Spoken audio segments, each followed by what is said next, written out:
नमस्कार दोस्तों, मैं हूं आपका होस्ट और दोस्त और आपका बहुत बहुत स्वागत है वाइस पाठशाला में। अगर आप भी क्लास 10 सोशल साइंस में मार्क्स लाने से ज़्यादा कंसेप्ट को समझना चाहते हैं तो आप एकदम राइट प्लेस पर हैं, क्योंकि अगर कंसेप्ट समझ जाते हैं तो क्वेश्चन कैसे भी आए आप उसको आंसर करने के अंदर सक्षम होंगे। तो हमारा टारगेट यहाँ पर यही होता है कि आपको कंसेप्ट जो है वो समझ में आना चाहिए ताकि आप अच्छा आंसर लिख सकें। आज की क्लास के अंदर हम इकोनॉमिक्स चैप्टर नंबर 1 डेवलपमेंट का लेक्चर नंबर 2 करने वाले हैं। इससे पहले हमने लेक्चर नंबर 1 किया है। अगर आपने वो नहीं देखा है तो आप अभी वो जाकर पहले देखिए, फिर ये वाला वीडियो देखिए। स्टार्ट करने से हमने पिछली क्लास में क्या पढ़ा था एक बार हम रिकॉल कर लेते हैं। हमने पिछली क्लास में पढ़ा था डेवलपमेंट का क्या मतलब होता है, डेवलपमेंट के क्या एस्पेक्ट्स या डेवलपमेंट के क्या फीचर्स होते हैं। फिर हमने पढ़ा इंडिविजुअल के लिए डेवलपमेंट का क्या मतलब होता है, एक नेशन के लिए डेवलपमेंट का क्या मतलब होता है, अलग अलग देशों को हम कैसे कंपेयर करते हैं, कौन सा देश डेवलप्ड है कौन सा अंडर डेवलप्ड है। ठीक है, तो एक बार मैं आपको बता देता हूं, डेवलपमेंट का मतलब है लोगों की लाइफ के अंदर प्रोग्रेस या इंप्रूवमेंट। डेवलपमेंट का क्या मतलब है, लोगों की लाइफ के अंदर प्रोग्रेस या इंप्रूवमेंट। अब ये प्रोग्रेस या इंप्रूवमेंट कैसे भी आ सकता है, लोगों के इनकम के अंदर प्रोग्रेस आ सकती है, लोगों की हेल्थ में इंप्रूवमेंट आ सकती है, लोगों के आसपास का एनवायरनमेंट के अंदर इंप्रूवमेंट आ सकती है, लोगों की रिस्पेक्ट के अंदर इंप्रूवमेंट या प्रोग्रेस आ सकती है। तो डेवलपमेंट के कुल मिला के बहुत सारे मायने हैं, कोई एक डेफिनेशन आप डेवलपमेंट की नहीं दे सकते, क्योंकि ये बहुत ही ब्रॉड कंसेप्ट है जिसमें बहुत सारी चीजें एक साथ आती हैं। दूसरा हमने पढ़ा कि डेवलपमेंट के फीचर्स क्या है। डेवलपमेंट के 3 फीचर्स हैं। पहला फीचर, हर एक आदमी के लिए डेवलपमेंट का मतलब अलग अलग है। Different people have different development goals. For example, एक गरीब आदमी, उसके लिए डेवलपमेंट का मतलब है ज्यादा दिन तक काम। एक अमीर आदमी के लिए डेवलपमेंट का मतलब है, उसके अमीर किसान के लिए डेवलपमेंट का मतलब है जो है ज्यादा, जो उसका एग्रीकल्चर प्रोड्यूस है उसकी ज्यादा मार्केट में वैल्यू। गरीब किसान के लिए डेवलपमेंट का मतलब है ज्यादा दिन तक काम, अमीर किसान के लिए डेवलपमेंट का मतलब है उसकी फसल के अच्छे दाम। तो अलग अलग लोगों के लिए डेवलपमेंट का गोल, डेवलपमेंट का मतलब अलग अलग होता है, क्योंकि इन दोनों की लाइफ सिचुएशन क्या है, अलग अलग। दूसरा डेवलपमेंट का फीचर या एस्पेक्ट ये बताया, एक आदमी के लिए डेवलपमेंट जो है वो दूसरे आदमी के लिए डेवलपमेंट नहीं हो सकता। एक आदमी के लिए डेवलपमेंट दूसरे के लिए डेवलपमेंट नहीं है। फॉर एग्जाम्पल, एक गरीब आदमी है, उसके लिए डेवलपमेंट का मतलब है उसके बच्चे स्कूल पढ़ लिख ले, लेकिन वही अमीर आदमी के लिए डेवलपमेंट का मतलब है उसके बच्चे इंग्लिश मीडियम स्कूल में पढ़े। तो अगर अमीर फैमिली के घर के आसपास अगर कोई स्कूल खुल जाता है जो कि हिंदी मीडियम है तो वो उसको डेवलपमेंट नहीं मानेगा, लेकिन हिंदी मीडियम स्कूल को डेवलपमेंट मान लेगा एक गरीब आदमी। तो हर एक आदमी के लिए डेवलपमेंट अलग अलग है। एक आदमी के लिए डेवलपमेंट जरूरी नहीं है दूसरे आदमी के लिए भी डेवलपमेंट हो। तीसरा एस्पेक्ट या फीचर ये बताया था, एक आदमी के लिए डेवलपमेंट दूसरे के लिए नुकसान भी हो सकता है। इसको हमने डैम के एग्जाम्पल से समझा था कि अगर डैम बनता है तो इंडस्ट्री या फैक्ट्री के मालिक के लिए तो वो डेवलपमेंट है, लेकिन जहां पर डैम बना है, जिन लोगों का घर डैम की वजह से छूटा है, उन लोगों के लिए डैम जो है डेवलपमेंट नहीं है। ट्राइबल एरिया के लिए वो डैम डेवलपमेंट नहीं है, जबकि इंडस्ट्रियलिस्ट के लिए डेवलपमेंट है। और ट्राइबल एरिया के लिए डेवलपमेंट तो छोड़ो, वो उल्टा उसके लिए नुकसान है। तो 3 फीचर्स हैं। हर एक आदमी के लिए डेवलपमेंट का मतलब अलग अलग है। एक आदमी के लिए डेवलपमेंट दूसरे आदमी के लिए डेवलपमेंट नहीं हो सकता। एक आदमी के लिए डेवलपमेंट दूसरे आदमी के लिए नुकसान भी हो सकता है। फिर हमने पढ़ा एक इंडिविजुअल के लिए डेवलपमेंट का क्या मतलब है। एक इंडिविजुअल के लिए डेवलपमेंट का मतलब है अच्छी इनकम, जिससे वो बेटर लाइफ जी सके। इंडिविजुअल के लिए डेवलपमेंट का मतलब है अच्छी हेल्थ, अच्छी इन्वायरमेंट, रिस्पेक्ट, इक्वालिटी, जिससे वो बेटर क्वालिटी ऑफ लाइफ जी सके। तो एक आदमी अब जो है वो डेवलपमेंट के अंदर 2 चीजें डिमांड कर रहा है, एक मटीरियलिस्ट थिंग्स जो कि वो पैसे से खरीद सकता है, दूसरी नॉन मटीरियलिस्ट थिंग्स जो कि वो पैसे से नहीं खरीद सकता।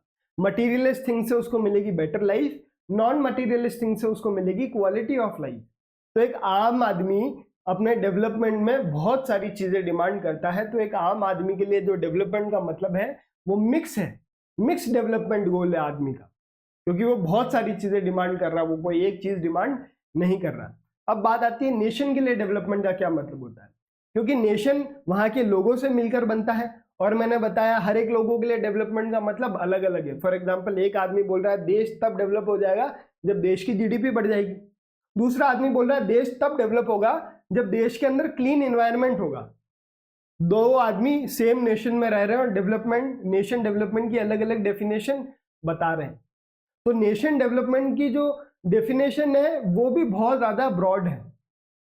तो फिर हम कैसे पता लगाएं कौन सा नेशन डेवलप्ड है या अंडर डेवलप्ड है? तो इसके लिए हमने कुछ बेसिक इंडिकेटर्स जो है वो बना दिए जिससे हम पता लगा पाए कौन सा देश डेवलप्ड है कौन सा अंडर डेवलप्ड है। तो उसके लिए जो बेसिक इंडिकेटर हमने यूज किया वो हमने किया इनकम को। तो एक जो है एक इंडिकेटर तो है कि दो देश को अगर कंपेयर करना हो तो नेशनल इनकम या टोटल इनकम, जिस देश की टोटल इनकम ज्यादा या नेशनल इनकम ज्यादा वो देश ज्यादा डेवलप्ड। अब इसके अंदर एक ड्रॉबैक है नेशनल इनकम का, क्योंकि हर एक कंट्री की पॉपुलेशन क्या है, सेम नहीं है। तो पॉपुलेशन सेम नहीं है तो नेशनल इनकम, जिस कंट्री की पॉपुलेशन ज्यादा होगी उसकी नेशनल इनकम ज्यादा होगी, लेकिन एवरेज इनकम उसमें हर एक आदमी की कम होगी। फॉर एग्जांपल जापान और इंडिया की नेशनल इनकम दोनों की बराबर है, लेकिन इंडिया की पॉपुलेशन बहुत है, जापान की कम है। तो अगर अपन बोले तो नेशनल इनकम के बेसिस पे तो जापान और इंडिया बराबर डेवलप्ड होने चाहिए, ऐसा नहीं है, जापान ज्यादा डेवलप्ड है क्योंकि जापान में लोग कम है, तो ऑन एन एवरेज लोग वहां पर ज्यादा कमा रहे हैं। ठीक है, तो नेशनल इनकम का ड्रॉबैक क्या है, क्योंकि हर एक कंट्री की पॉपुलेशन सेम नहीं है इसलिए वो आपको एवरेज इनकम का डेटा नहीं देता। अच्छा, जिन दो कंट्री की पॉपुलेशन सेम है वहां पर आप ये फैक्टर यूज कर सकते हो, लेकिन पॉपुलेशन कंट्री की सेम नहीं है तो हमने दूसरा क्राइटेरिया निकाला कौन सा देश डेवलप्ड है या नहीं। तो हमने दूसरा क्या निकाला जो उसका ड्रॉबैक था। उसका क्या ड्रॉबैक था नेशनल इनकम का, कि वो एवरेज इनकम नहीं बताता। तो हमने दूसरा इंडिकेटर यूज ही कर लिया एवरेज इनकम। हमने एवरेज इनकम के बेसिस पे डिसाइड कर लिया कौन सा देश डेवलप्ड है कौन सा अंडर डेवलप्ड है। ठीक है, एवरेज इनकम क्या होती है, total income divided by total population. अब ये जो एवरेज इनकम है ना, ये क्राइटेरिया यूज करता है वर्ल्ड बैंक दो देशों को कंपेयर करने के लिए। वर्ल्ड बैंक बोलता है जिस कंट्री की इनकम $49,000 से ज्यादा, वो कंट्री तो रिच है या वो हाई इनकम कंट्री है। जिस कंट्री की पर कैपिटा इनकम $2,500 से कम है, वो देश पुअर या लो इनकम कैटेगरी में आता है। अच्छा, इंडिया कहाँ स्टैंड करता है, इंडिया की जो पर कैपिटा इनकम है वो $6,700 है, तो इंडिया लो मिडिल कैटेगरी के अंदर आता है। लेकिन पर कैपिटा इनकम का भी एक ड्रॉबैक है। क्या ड्रॉबैक है, कि वो डिस्ट्रीब्यूशन नहीं बताता। ये जो है डिस्पैरिटी, कि किसके पास कितना पैसा है, हर एक आदमी के पास का वो डिस्ट्रीब्यूशन डेटा नहीं बताता। तो पर कैपिटा इनकम का भी ड्रॉबैक है। तो हम पर कैपिटा इनकम को भी यूज नहीं करते कंपेयर करने के लिए, हालांकि वर्ल्ड बैंक यूज करता है, तो इससे भी एक बेहतर तरीका होगा। अच्छा, अभी जितने भी दो फैक्टर बताए ना, टोटल इनकम और नेशनल इनकम, ये दोनों मटेरियलिस्ट थिंग की बात कर रहे हैं, नॉन मटेरियलिस्ट थिंग की बात कर ही नहीं रहे। तो डेवलपमेंट के अंदर तो मैंने बोला सिर्फ इनकम ये क्राइटेरिया नहीं हो सकता, उसके अलावा बहुत सारी चीजें भी डेवलपमेंट के अंदर कंसिडर की जाती है। तो हम इनकम के अलावा भी बाकी फैक्टर को भी कंसिडर करेंगे कंपेयर करने के लिए। वो कौन कौन से फैक्टर्स हो सकते हैं, आइए वो देखते हैं। उससे पहले मैं आपको बता दूं, आज की क्लास में हम पढ़ने वाले हैं ह्यूमन डेवलपमेंट इंडेक्स। ये थर्ड इंडिकेटर है कंपेयर करने का। उसके बाद हम पढ़ेंगे बॉडी मास इंडेक्स और लास्ट में हम पढ़ेंगे सस्टेनेबल डेवलपमेंट की। आइए हम स्टार्ट करते हैं। स्टार्ट करने से पहले मैंने आपको बताया कि इनकम एक सही तरीका नहीं है किसी भी देश को डिसाइड करने का कि कौन डेवलप्ड है या कौन अंडर डेवलप्ड है। इसको इस एग्जांपल से समझो। हमारे पास में इंडिया के 3 स्टेट्स हैं, हमारे पास इंडिया के 3 स्टेट्स हैं। पहला स्टेट है आपका हरियाणा, केरला और बिहार। हरियाणा का पर कैपिटा इनकम देखोगे तो 2,36,000 है, केरला का 2,04,000 है और बिहार का 40,000। इनकम के बेसिस पे मैं बोलूं तो हरियाणा डेवलप्ड है, क्योंकि हरियाणा का पर कैपिटा इनकम सबसे ज्यादा है। वर्ल्ड बैंक यही तो बोलता है जिसका पर कैपिटा इनकम ज्यादा वो डेवलप्ड। लेकिन अब बाकी फैक्टर्स भी देखो, अदर फैक्टर क्या है, एक है infant mortality rate. Infant mortality rate का मतलब, इन्फेंट मतलब छोटा बच्चा, मोर्टालिटी मतलब डेथ। तो छोटे बच्चों की डेथ की रेट, मतलब अगर 1000 बच्चे पैदा हो रहे हैं तो कितने बच्चे 1 साल की उम्र से पहले ही मर जा रहे हैं। तो अगर ज्यादा बच्चे मर रहे हैं इसका मतलब आपका हेल्थ इंफ्रास्ट्रक्चर अच्छा नहीं है। तो हरियाणा में अगर 1000 बच्चे पैदा हो रहे हैं तो उसमें से 30 बच्चे 1 साल की उम्र से पहले ही मर जा रहे हैं। केरला में सिर्फ 7 है, 1000 में से सिर्फ 7 बच्चे मर रहे हैं, और बिहार में 32 है। तो इन्फेंट मोर्टेलिटी रेट के हिसाब से देखें तो केरला सबसे ज्यादा डेवलप्ड है, क्योंकि वहां पे सबसे कम बच्चे मर रहे हैं। इसका मतलब वहां पे हेल्थ इंफ्रास्ट्रक्चर बाकी तीनों से बढ़िया है। ठीक है, दूसरा देखो लिटरेसी रेट। लिटरेसी रेट मतलब कितने लोग पढ़े लिखे हैं। मतलब अगर अपन देखें लिटरेसी रेट का मतलब क्या होता है, 7 साल से ऊपर के बच्चे अगर कोई भी एक लैंग्वेज लिख सकते हैं और बोल सकते हैं तो उसको अपन लिटरेट मानते हैं। तो अगर लिटरेसी रेट देखोगे तो हरियाणा की 82 है और वही केरला की 94 है, बिहार की 62 है। तो लिटरेसी रेट के मामले में भी अगर अपन देखें तो केरला यहाँ पर आगे आता है। उसके बाद अगर हम देखें net attendance ratio. Net attendance ratio मतलब कितने बच्चे ऐसे हैं जो स्कूल जा रहे हैं। अगर आप मान लो 100 बच्चों से मिलो जो कि एज ग्रुप के 14 से 15 एज ग्रुप के अगर 100 बच्चों से मिलोगे तो कितने बच्चे उसमें से स्कूल जा रहे हैं। इसका मतलब अगर ज्यादा बच्चे स्कूल जा रहे हैं इसका मतलब वहां पे जो है वो लोग ज्यादा एडवांस या ज्यादा डेवलप्ड है। क्योंकि अगर पढ़े लिखे नहीं होगे तो आप जो है वो अच्छा पैसा नहीं कमा पाओगे, अच्छा नहीं पैसा कमा पाओगे तो आप अपनी इच्छाएं फुलफिल नहीं कर पाओगे। ठीक है, तो नेट अटेंडेंस रेशियो अगर अपन देखें तो हरियाणा के अगर 14 से 15 साल के बच्चों से मिलोगे 100 बच्चों से तो 61 स्कूल जा रहे हैं, आउट ऑफ 100 61 स्कूल जा रहे हैं। वही केरला में 83 जा रहे हैं और बिहार में 43 जा रहे हैं। अब अगर मैं आपको बोलूं कि अब आप डिसाइड करो कि इनमें से कौन सा स्टेट ज्यादा डेवलप्ड है। आई गेस आप सब लोग बोलोगे केरला ज्यादा डेवलप्ड है, लेकिन इनकम के अंदर ज्यादा डेवलप कौन है, हरियाणा। लेकिन ओवरऑल कौन ज्यादा डेवलप्ड है, केरला। तो इसका मतलब मेरे को ये समझ में आता है कि आप सिर्फ इनकम के बेसिस पे ये डिसाइड नहीं कर सकते कि कौन सा देश डेवलप्ड है या कौन सा देश अंडर डेवलप्ड है। तो फिर सर हम क्या देखें, तो फिर हम जो है इनकम के अलावा बाकी चीजों को भी देखेंगे कंपेयर करने के लिए कि कौन सा देश डेवलप्ड है या कौन सा अंडर डेवलप्ड है। ठीक है, ये एक एक्टिविटी है, आपको घर पे जाके करनी है। ये क्वेश्चन देखना, आपके एनसीईआरटी का क्वेश्चन है। इसमें एक फैक्ट दिया हुआ है, इसमें एक फैक्ट क्या दिया हुआ है, तमिलनाडु जो स्टेट है ना वो 90% of people living in rural area use ration shop.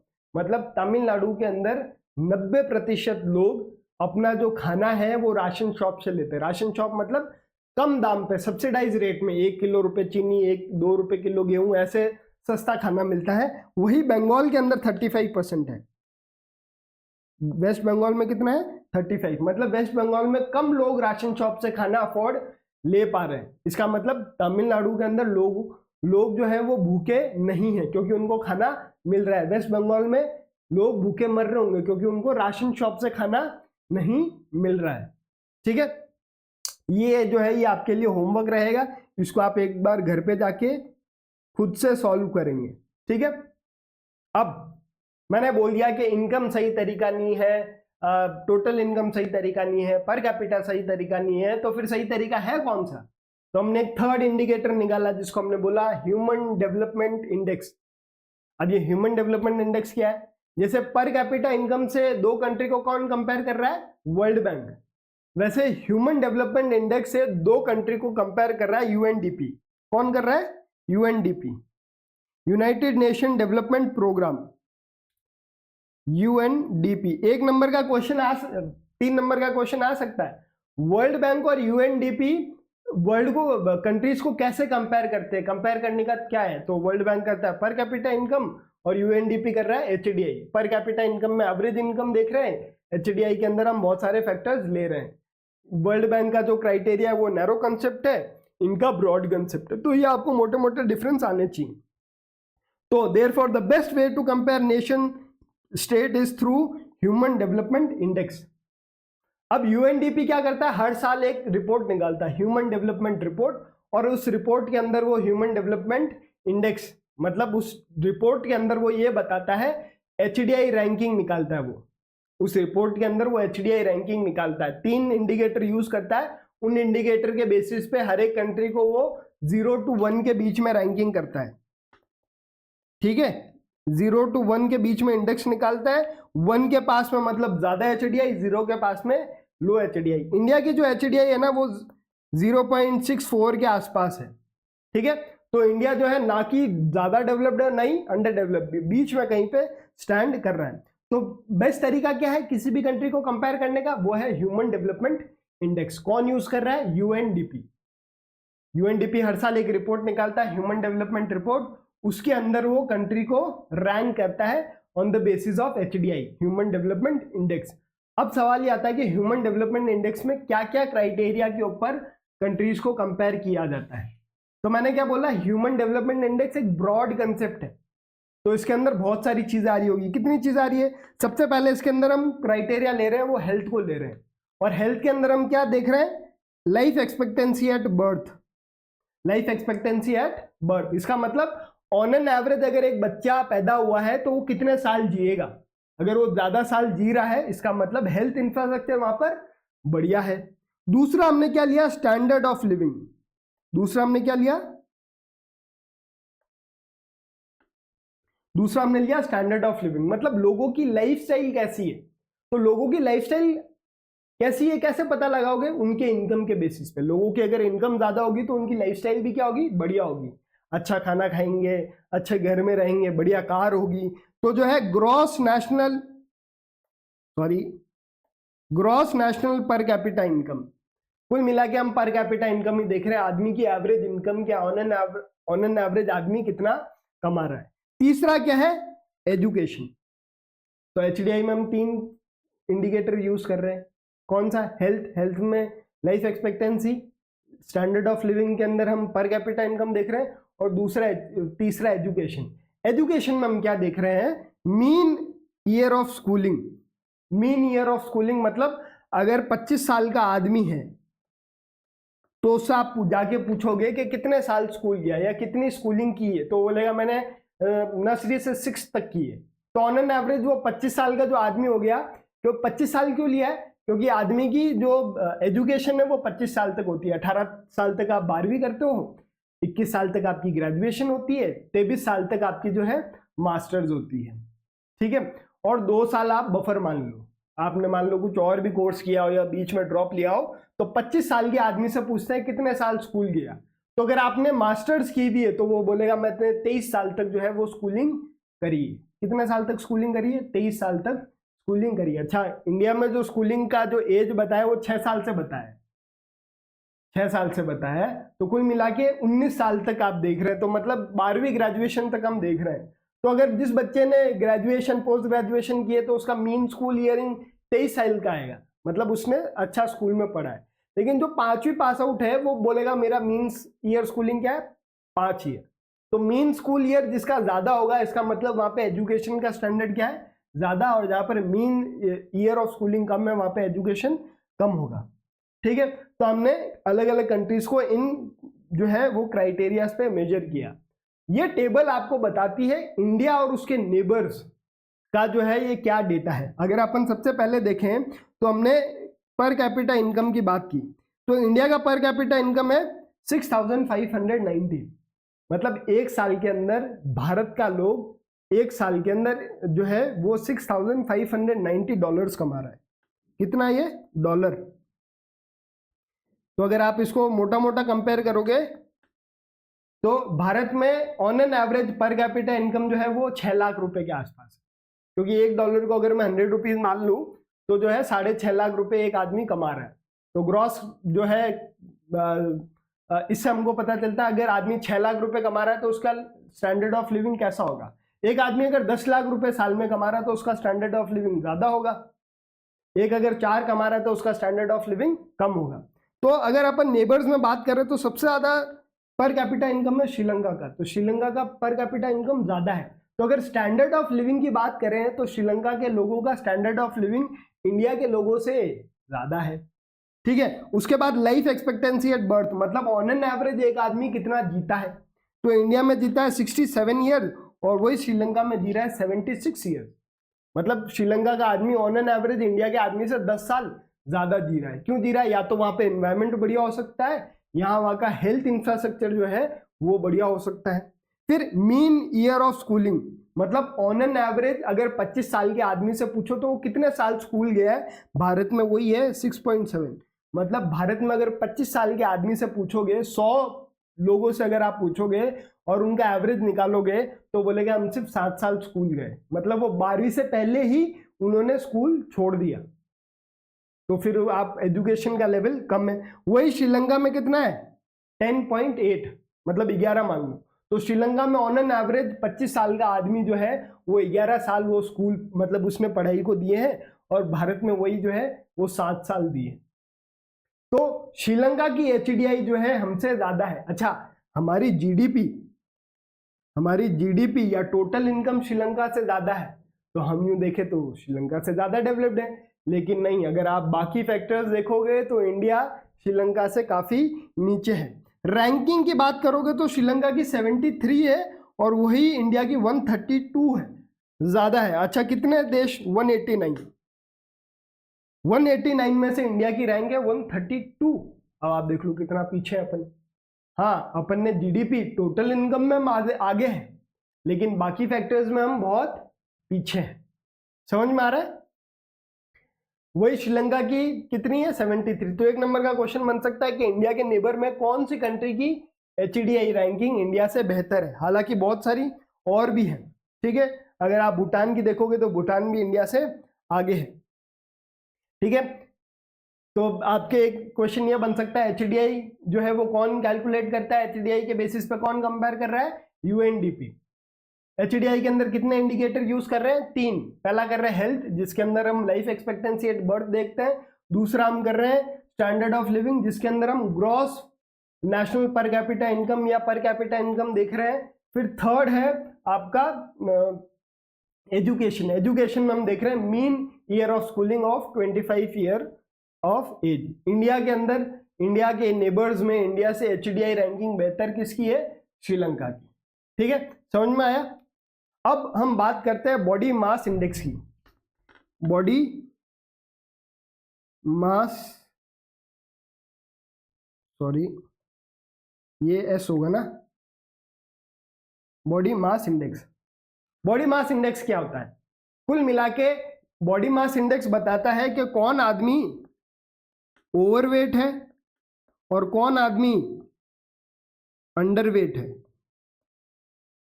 कौन आदमी ओवरवेट है और कौन आदमी अंडरवेट है। बॉडी मास इंडेक्स निकालने के लिए आपको क्या करना पड़ता है ना, ये इसका फॉर्मूला दिया हुआ है। बॉडी मास इंडेक्स के लिए आपको क्या करना होता है, वेट। फॉर एग्जांपल मैं मेरा ही ले लेता हूं, मेरा वेट है 60। वेट को आपको डिवाइड करना है आपकी हाइट के स्क्वायर से। हाइट का स्क्वायर, फॉर एग्जांपल मेरी हाइट मान लेते हैं 1.7 है, तो मल्टीप्लाई बाय 1.7, और इसको आप जो है वो डिवाइड कर लो, तो मेरा बॉडी मास इंडेक्स जो है अराउंड 21 आता है, ठीक है। ये आप कैलकुलेट कर सकते हो। एक बार मैं कैलकुलेट करके बता ही देता हूं कितना आ रहा है, ठीक है। कैलकुलेटर 1.7 मल्टीप्लाई बाय 1.7, 2.89, ठीक है। 60 डिवाइडेड बाय 2.89, तो ये आ रहा है एग्जैक्ट, मैंने जैसे ब्राउन फिगर में बता दिया, एग्जैक्ट आ रहा है ये 22.76। तो मेरा बॉडी मास इंडेक्स कितना आ रहा है, 22.76। अच्छा, अब देखो जिनका बीएमआई 18.5 से कम आ रहा है वो लोग क्या है, अंडरवेट है, मतलब उनको खाना खाने की ज्यादा जरूरत है, ठीक है। नॉर्मल वेट पे कितना आता है, बीएमआई 18.5 से लेके 24.9, मतलब 18.5 से लेके 25 तक जिनका बीएमआई आ रहा है वो क्या है, नॉर्मल वेट है। तो मेरा अगर वेट देखे तो मैं तो अंडरवेट में हूं, नहीं ओवरवेट में हूं, मैं नॉर्मल वेट में हूं। 25 से 30 के बीच में जिनका ज्यादा है वो ओवरवेट है, मतलब वो उनका वेट ज्यादा है। और जिनका 30 से ऊपर है वो ओबेसिटी के अंदर है, ये एक तरह से बीमारी भी आप कंसिडर कर सकते हो, ओबेस में आ रहा है। और जिनका 35 प्लस है वो एक्सट्रीम ओबेस है, मतलब बहुत ज्यादा मोटे लोग जो अपने बेड से उठ भी नहीं सकते, ठीक है।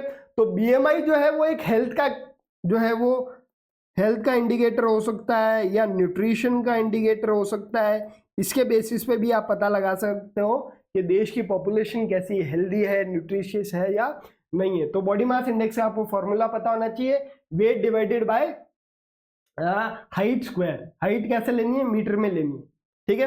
फॉर एग्जांपल में मेरी हाइट 5'7" है, 5'7" फीट, तो उसको अगर आप मीटर में कन्वर्ट करोगे तो 1.7 क्या बोलते हैं 170 सेंटीमीटर आता है, ठीक है, या 1 मीटर 70 सेंटीमीटर आता है, तो आप उसको डिवाइड कर लो तो ये जो है मेरा बॉडी मास इंडेक्स है। अब हम बात कर लेते हैं सस्टेनेबल डेवलपमेंट की। सस्टेनेबल डेवलपमेंट का क्या मतलब होता है? ऐसा डेवलपमेंट जो एनवायरनमेंट को नुकसान नहीं पहुंचाए। सस्टेनेबल डेवलपमेंट मतलब 2 पॉइंट है उसके अंदर, ऐसा डेवलपमेंट जो एनवायरनमेंट को नुकसान नहीं पहुंचाए, और ऐसा डेवलपमेंट जो आज तो अपनी इच्छा पूरी कर रहा है लेकिन फ्यूचर की इच्छा भी वो पूरी करे। फॉर एग्जांपल आपको एक रोटी दी गई है, घर में 4 मेंबर है और 4 रोटी बनी है, एक आदमी ने सारी रोटी खा ली तो बाकी 3 रोटी नहीं खा पाएंगे।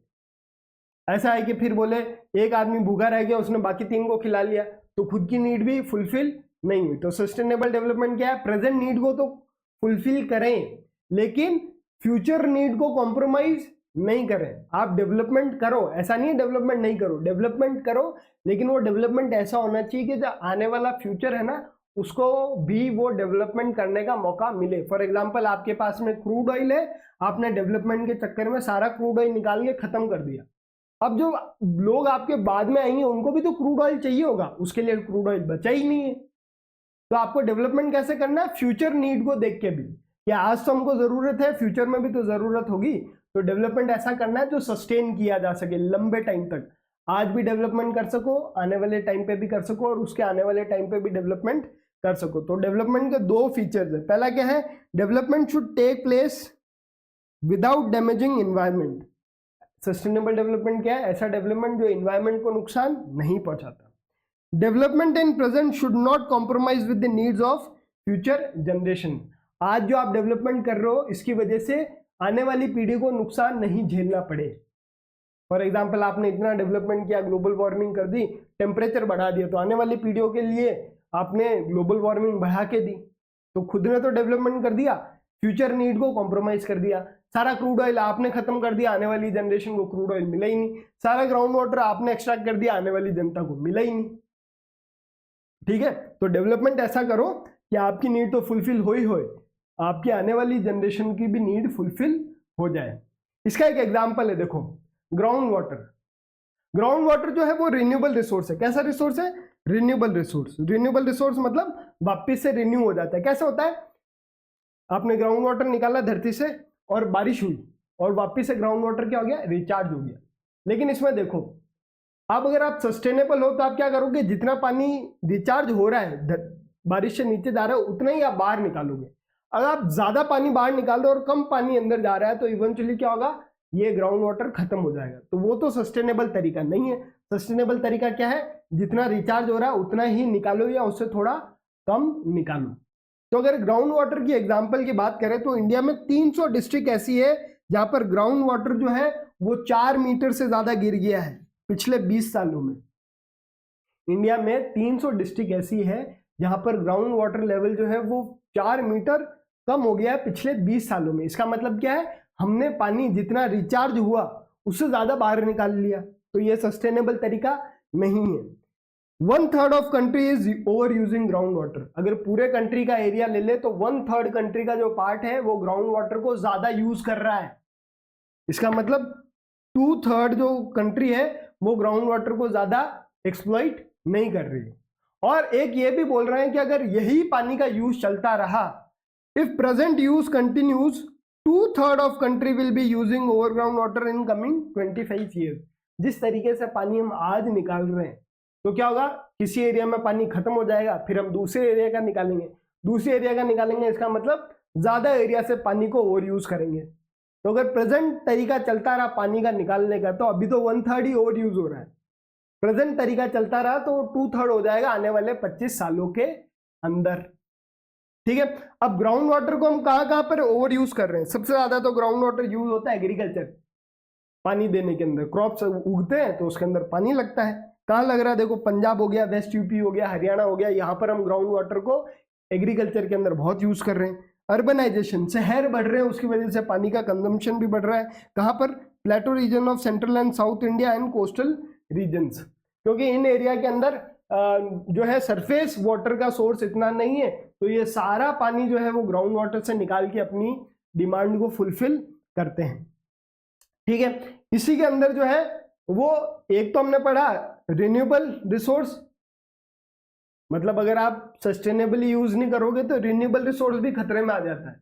और दूसरा है नॉन रिन्यूएबल रिसोर्स, इसको तो अगर ढंग से यूज नहीं करोगे तो एक बार अगर खत्म हो गया तो वापस आएगा ही नहीं। तो दूसरा जो रिसोर्स है वो है क्रूड ऑयल, जो कि है नॉन रिन्यूएबल। अब इस टेबल में आपको बताया है कि जो रीजन है उस रीजन के पास में कितना रिजर्व है और प्रेजेंट यूज करते रहे तो कितने सालों में खत्म हो जाएगा। ग्राउंड वाटर तो खत्म नहीं हो सकता क्योंकि वो हर साल रिचार्ज भी हो रहा है, लेकिन क्रूड ऑयल तो खत्म ही हो जाएगा। तो आपके पास जितना रिजर्व है उसको अगर आप प्रेजेंट रेट से यूज करते गए तो आने वाले टाइम में वो खत्म हो जाएगा। देखो मिड ईस्ट मतलब दुबई, कुवैत, कतर, ये जितनी भी मिड ईस्ट की कंट्रीज है जहां से तेल निकलता है, सऊदी अरेबिया, इनके पास में कितना जो है वो रिजर्व है 808,000 मिलियन बैरल्स, मतलब इनके पास इतना रिजर्व है। प्रेजेंट रेट से अगर अपन इसको निकालते गए क्रूड ऑयल से तो आने वाले 70 सालों के अंदर ये रिजर्व खत्म हो जाएगा, मतलब मिड ईस्ट के अंदर क्रूड ऑयल खत्म हो जाएगा। दूसरा यूनाइटेड स्टेट्स ऑफ अमेरिका के पास में 50,000 मिलियन बैरल्स है जो प्रेजेंट यूज के हिसाब से आने वाले 10.5 साल में खत्म हो जाएगा। वर्ल्ड की अगर अपन बात करें तो वर्ल्ड में टोटल क्रूड ऑयल का रिजर्व है 1697,000 मिलियन बैरल्स और ये आने वाले 50 साल में खत्म हो जाएगा। कुल मिलाकर मैं ये बोल रहा हूँ कि क्रूड ऑयल जिस हिसाब से हम आज यूज कर रहे हैं अगर ऐसे यूज करते गए तो आने वाले 50 साल में आपका क्रूड ऑयल पूरा खत्म हो जाएगा। और फिर जब वो खत्म हो जाएगा तो फ्यूचर नीड उसका क्या करेगी, फ्यूचर नीड के पास तो क्रूड ऑयल बचेगा ही नहीं। तो अभी हम क्रूड ऑयल को सस्टेनेबली यूज नहीं कर रहे हैं। इंडिया जो है, इंडिया ज्यादातर अपना क्रूड ऑयल जो है वो बाहर से मंगाता है क्योंकि हमारे पास इतना रिजर्व नहीं है। यूएसए के पास में रिजर्व है लेकिन वो अपना रिजर्व जो है फ्यूचर के लिए बचा के रख रहा है कि जब वर्ल्ड में खत्म हो जाएगा तब मैं अपना जो है वो जो है रिजर्व को यूज करूंगा। USA has oil reserve and it want to secure for military and economic power. USA के पास में रिजर्व है, इंडिया के पास में तो रिजर्व ही नहीं है तो वो बाहर से मंगाता है। यूएसए के पास में रिजर्व है लेकिन वो फिर भी बाहर से मंगाता है, क्यों? क्योंकि वो अपने रिजर्व को रिजर्व रखना चाहता है, अपने क्रूड ऑयल को बचा के रखना चाहता है ताकि उसकी मिलिट्री पावर और इकोनॉमिक पावर बनी रहे। अभी इंडिया और यूएसए का जो टैरिफ का वॉर चल रहा है उसके अंदर कहानी पीछे क्रूड ऑयल की तो है। इंडिया रशिया से क्रूड ऑयल खरीद रहा है और यूएसए बोल रहा है मत खरीदो वहां से सस्ता, ठीक है। तो लड़ाई जो है पूरी इसी बात की है। तो कुल मिला के ये कह रहे हैं अगर आप सस्टेनेबली इन रिसोर्सेज को यूज नहीं करोगे तो ये रिसोर्सेज खत्म हो जाएंगे। तो इन रिसोर्सेज को सस्टेनेबली यूज करना है, ठीक है। इसी के साथ आपका आज का ये चैप्टर खत्म होता है, ठीक है। इस चैप्टर में हमने आज क्या पढ़ा? आज हमने ये पढ़ा कि नेशनल इनकम और पर कैपिटा इनकम सही इंडिकेटर नहीं है किसी भी देश को कंपेयर करने के लिए। इसको हमने एक एग्जांपल से पढ़ा हरियाणा, केरला और बिहार के, कि हरियाणा की पर कैपिटा इनकम ज्यादा है लेकिन ओवरऑल केरला ज्यादा डेवलप्ड है एज कंपैरेटिव टू हरियाणा, ठीक है, क्योंकि केरला के अंदर इन्फेंट मोर्टेलिटी रेट कम है, साथ ही है। क्यों है केरला के अंदर इन्फेंट मोर्टेलिटी रेट कम? क्योंकि केरला ने अपने हेल्थ इंफ्रास्ट्रक्चर पे खर्चा किया है, ठीक है। अगर मान लो हरियाणा वाले के पास में पैसा है और हॉस्पिटल ही नहीं बना हुआ है तो उस पैसे का क्या करेगा वो, ठीक है। तो आपको पैसे के अलावा और भी बहुत सारी चीजें चाहिए, अदर फैसिलिटीज भी चाहिए, ठीक है। तो इनकम सही तरीका नहीं हो सकता, उसमें अपने को और भी क्राइटेरिया देखने पड़ेंगे। तो हमने एक नया क्राइटेरिया निकाला अलग अलग कंट्रीज को कंपेयर करने का, उसको हमने बोला HDI, human development index. UNDP इसको कैलकुलेट करता है और वो वर्ल्ड को जो है 0 to 1 के बीच में रैंकिंग, 0 to 1 के बीच में ये इंडेक्स वेरी करती है। 1 मतलब हाईली डेवलप्ड, 0 मतलब अंडर डेवलप्ड। इंडिया का जो है वो जो है HDI 0.6 के आसपास है और इंडिया की अगर HDI की बात करें तो इंडिया का जो पर कैपिटा इनकम है वो 6,500 के आसपास है। लाइफ एक्सपेक्टेंसी बात करें 67 के आसपास है। मीन ईयर ऑफ स्कूलिंग की बात करें तो 6.7 है। अच्छा, ये क्वेश्चन भी बन सकता है HDI में हम क्या क्या यूज करते हैं। सबसे पहले हम लाइफ एक्सपेक्टेंसी यूज करते हैं, HDI के अंदर हम जो है वो पर कैपिटा इनकम यूज करते हैं, HDI के अंदर हम जो है mean year of schooling use करते हैं। इंडिया के नेबर के आसपास की बात करें तो इंडिया के नेबर के अंदर जो श्रीलंका है उसकी HDI इंडिया से बेहतर है, क्योंकि श्रीलंका की पर कैपिटा इनकम इंडिया से ज़्यादा है, श्रीलंका की लाइफ एक्सपेक्टेंसी इंडिया से ज़्यादा है, श्रीलंका की mean year of schooling India से ज़्यादा है। इंडिया की अगर रैंक की बात करें HDI रैंक की, तो वो 132 है आउट ऑफ 189 स्टेट्स, 189 कंट्री है। हाल फिलहाल 193 कंट्रीज है। कुल मिला के यूएन का पार्ट जितनी भी कंट्रीज है उन सब की रैंकिंग आती है। ठीक है, अब ये जो है ये आपके लिए आज के लिए क्वेश्चन है। 3 क्वेश्चन है, A, B और C। ऊपर वाले जो है ब्लॉक को देख के आपको ये लगाना है। तो इसका आंसर जो है ऊपर वाले इसी में लिखा हुआ है, ये आपकी NCERT से लिया गया है। आपके करेक्ट आंसर आपको मेरे को कमेंट करके बताने हैं। तो ये आज का आपका क्वेश्चन है जो कि आपको कमेंट में बताना है। होमवर्क की बात कर ले तो मैं आपके लिए क्वेश्चन लेके आया हूँ। क्वेश्चन ये लेके आया हूँ कि वर्ल्ड बैंक और UNDP के कंपेयर करने के क्राइटेरिया को आप कंपेयर करो। 3 मार्क का क्वेश्चन है। मतलब वर्ल्ड बैंक कौन सा क्राइटेरिया यूज करता है, UNDP कौन सा क्राइटेरिया यूज करता है, और उन दोनों के बीच में डिफरेंसेस। 3 नंबर का आपका ये क्वेश्चन है। तो आपको आज घर जाके एक बार वीडियो देख लिया, first lecture second lecture NCERT पढ़ लो, और फिर जो है ये सारे क्वेश्चंस लगाओ। MCQ क्वेश्चन आपको कमेंट में लगाना है, और ये वाला क्वेश्चन आपको अपनी नोटबुक के अंदर नोट डाउन करके लिखना है। अगर हम नेक्स्ट लेक्चर की बात करें तो हमारा जो नेक्स्ट लेक्चर आएगा, नेक्स्ट लेक्चर वो आपका आएगा मंडे को, मंडे @4 PM। और नेक्स्ट लेक्चर के अंदर हम पढ़ेंगे फेडरलिज्म चैप्टर को। ठीक है, फेडरलिज्म चैप्टर को हम पढ़ने वाले हैं। अच्छा, इस लेक्चर की अगर आपको PDF चाहिए तो मैंने नीचे टेलीग्राम का लिंक दे रखा है, आप वहां से जाके इस लेक्चर की PDF को डाउनलोड कर सकते हैं। ठीक है, तो हम जो है वो नेक्स्ट क्लास में ये पढ़ेंगे। अगर आपको ये क्लास बढ़िया लग रही है और आप चाहते हैं मैं कंटिन्यूस आपको ऐसे ही पढ़ाता रहूं, तो आपको जो है इस चैनल को सब्सक्राइब कर देना। इस वीडियो के लिए जो सब्सक्राइबर्स का टारगेट है वो 50 है, लाइक्स का टारगेट 15 है, और कमेंट का टारगेट 10 है। अगर आप ये वीडियो देख रहे हैं और इस चैनल पे 50 सब्सक्राइबर्स नहीं है, क्योंकि हमारा चैनल नया है, तो आप इस चैनल को पहले सब्सक्राइब करें और बेल आइकन को भी दबा दें, ताकि कोई भी नया वीडियो आए आपके पास उसकी इंफॉर्मेशन पहुंच जाए। लाइक्स का टारगेट करेंगे हम 15 और कमेंट का टारगेट करेंगे 10। कमेंट क्या करोगे, आप कौन सा चैप्टर नया पढ़ना चाहते हो, या आप क्या इंप्रूवमेंट चाहते हो, या फिर जो मैंने MCQ क्वेश्चन आपको दिए हैं, जो एक्टिविटी दी है, उसके आंसर आप कमेंट में कर सकते हैं।